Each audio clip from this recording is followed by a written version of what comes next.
Assalamu alaikum students. In previous video, I have told you or explained you the mean average of average or arithmetical mean of discrete frequency distribution table.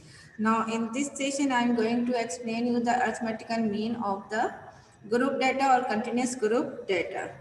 So the mean, as you all know, the mean is the most popular and well-known measure of central tendency. It can be used to be with both the discrete and continuous data. So in this session, I am going to tell you about the calculation of arithmetical mean by the group data. And the question is given: the following data represents income distribution of 100 families. Calculate the mean income of 100 families. So they need to calculate the average income which earn of each family. So the income in thousand, 30,000, 40,000, 40,000 till 50,000, 50 to 60,000, 60 to 70,000, and 70 to 80,000. And now you can check your data. The data is in continued form or the classes are overlapping classes. So there is no need to calculate or create the class boundary because the classes are already overlapped. 30 to 40, the upper limit of the lower class is ended. The new class start from the 40 and the next class will start from the 50 and the previous class is ended on the 50. So these are the overlapping class intervals. So there is no need to create a class boundary for this type of calculation. In the calculation of arithmetical mean, we don't need to create a class boundary.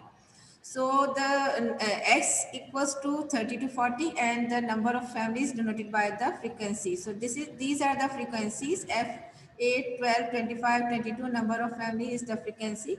And now because the data is given in class interval form. So the class interval means in the upper limit or the lower limit, though two limits are given. So we need to find a single value. How can we find a single value? We need to calculate the class mark or the midpoint of each class interval.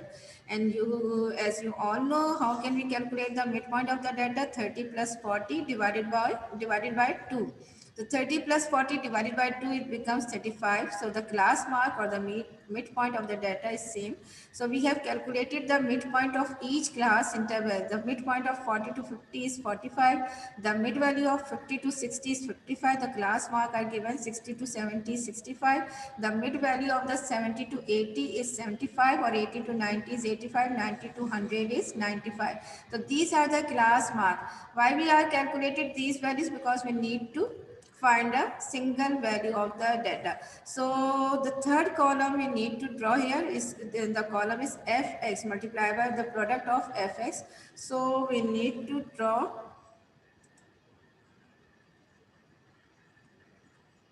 So they didn't show the column which is equals to fx. So we just calculate the values. 8 multiplied by 35, for 12 multiplied by 45, 25 multiplied by 55. In your copy you have also draw the frequency, the product of fx. Then the fourth column which is shown the f product of f multiplied by x.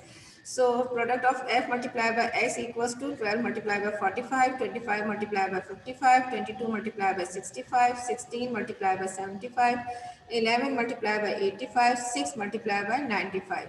So you can calculate the product of these two values. So 8 5s are 40 and 8 3s are 15, 3s are 24 or 24 plus 4, 28. This 280 is the product of 35 multiplied by 8. So the sum of all the values of fx, sigma fx equals to, when you have multiplied these two values, you got the product. The product is fx. So if you can check, I just go back to our previous slide, the fx. So fx, the product of frequency multiplied by x. So in this column we also draw another column which shows the product of fx, and the sum of frequency multiplied by x equals to 6,330.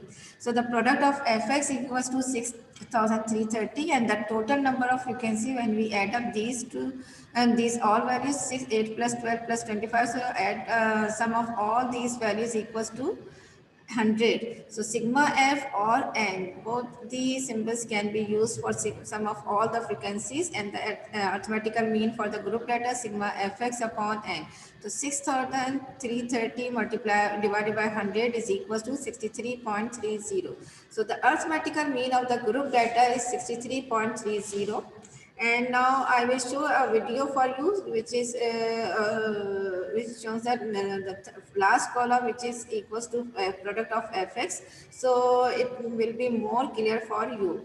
So thank you so much. I hope you have understood this calculation. Now you can draw the column and calculate and check the answer. Okay. Thank you so much. In next video, I will share the calculation of median of group data.